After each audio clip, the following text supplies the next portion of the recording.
All right, guys, we're here in San Francisco with the Swagtron EB-7. It's brand new, and I'm going to walk you through some of the features. Okay, so it's got a 350 watt rear hub motor, and the motor, as you can see, is actually fused with these spokes to the wheel. It's a 16-inch wheel. It's a single fixed chain drive, single gear.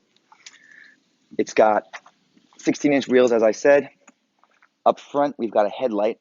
There's no tail light, but there is a headlight, which is controlled by the trip computer. It's got disc brakes front and back, pretty solid components. Works well even on the hills here in San Francisco. And then the folding mechanism works like this. So it's really a four-part folding mechanism. You've got the plastic folding pedals, push and then bend, both sides. You've got standard quick release seat. The handlebars are interesting. There's a little safety latch here made of metal. Pretty solid component for a folding mechanism. You pull this down, and this just folds right over. And then finally, lift this up, pull this out, pull that back, and the bike folds right in half.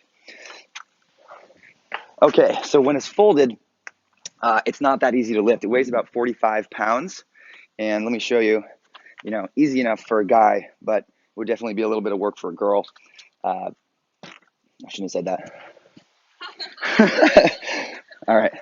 So when it's folded, you can actually remove the battery. There's a key you can put in here which locks the battery in or locks the battery out, kind of a theft prevention device. If you want, a nice feature is you can actually remove the battery, and then you can charge the battery directly with this charging port if you don't want to carry your bike into your house. Or when the battery's in place, you can just plug the charger right into the bike. All right, now we're gonna put it back together. So this goes up, that latch is closed.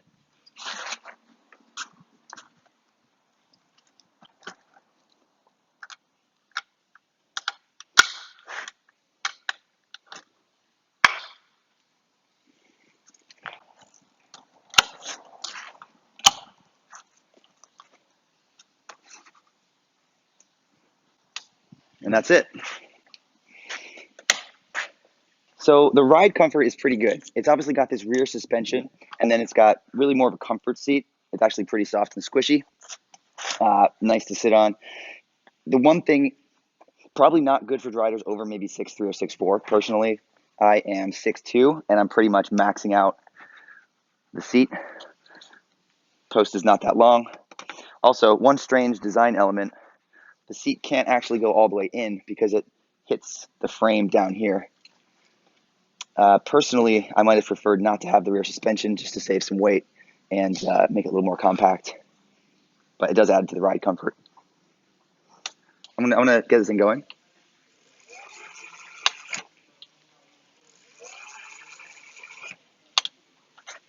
And then I'm also gonna get the kickstand.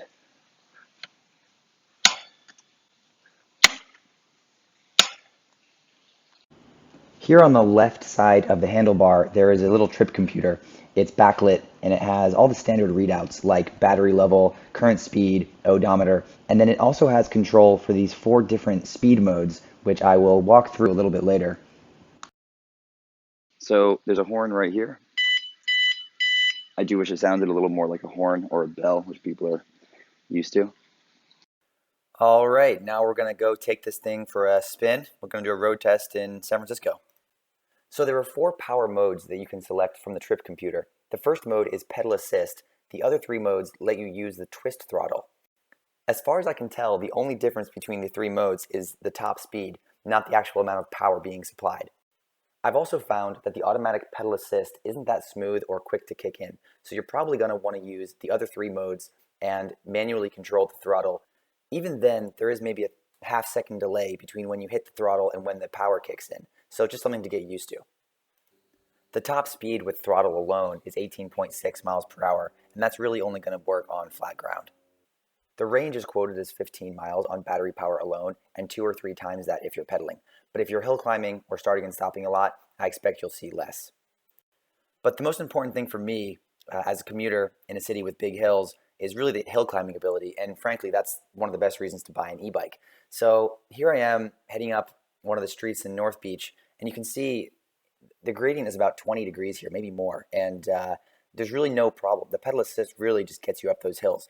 You're probably only going to get going 10 or 12 miles an hour max when you've got an incline like this, but something like that would be almost impossible without power assist.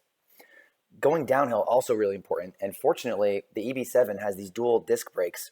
They don't appear to be a name brand company, but from what I've found so far, they're extremely solid. They do hum and squeak a little bit, and I'm going to look into trying to fix that, maybe cleaning them off a little bit. But in terms of braking ability, no problem whatsoever. So as you can see, tackling those hills, just no problem at all. Here's a real brake test. So I get going about 15 miles an hour on this one right here, and it stops in just a couple meters. But one of the things I like the most about this bike is probably just how small it is. Here in San Francisco, you don't want to leave your bike out on the street, and I found that with this Swagtron EB-7, I'm bringing it into coffee shops, no problem, easy to lift, and I just bring it everywhere I go. Don't have to worry about locking it up. So that's it for now, guys. I hope everyone enjoyed this review. If there's anything else you want to see, let me know. Or check out my other video where I compare the features of the EB-7 to the EB-5. But I gotta say, the EB-7, really the best value e-bike I've tried, and highly recommended if you're looking for an e-bike on a budget. Thanks, guys.